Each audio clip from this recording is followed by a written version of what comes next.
Keke Palmer, it's very important to me to live below my means. If I have $1 million in my pocket, my rent will be $1,500.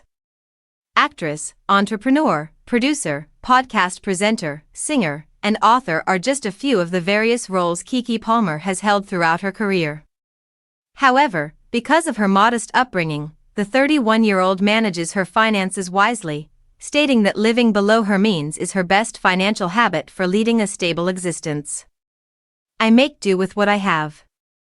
It's really significant, in my opinion, Palmer says. I'm talking about being below my means because if I have $1 million in my pocket, my rent will be $1,500. I will have a $340 car debt. I'll ride in a Lexus instead of a Bentley. Palmer became aware as a child that she was making more money than her parents. At the age of 9, she landed her first acting role in Ice Cube's 2004 movie Barbershop 2, Back in Business.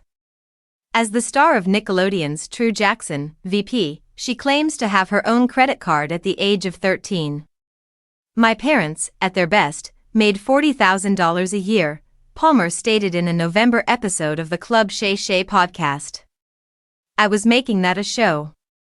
She claims that Palmer now makes an effort to emulate them. I learned from my parents very early on because they knew their limitations with money and finances, Palmer explains. I believe in saving and frugality.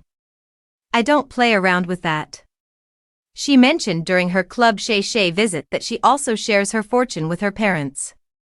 My father sacrificed his pension so that I may pursue my goals. My mother sacrificed everything to accompany me on our trip, Palmer remarked.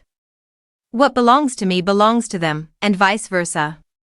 To be able to support us and have the business we do now, I would give up another 20 years of my life to work in this field.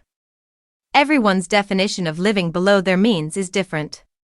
For instance, according to a May 2023 CNBC Make It study, many Americans are finding it more and more difficult to follow the traditional 50-30-20 budgeting guideline, which calls for allocating 50% of your taxable income to living costs, 20% to savings, and 30% to everything else.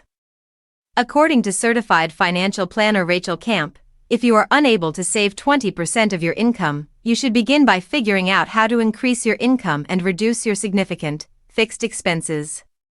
This could involve taking on roommates, starting a side business, or even reconsidering whether you really need a car in the location where you currently reside.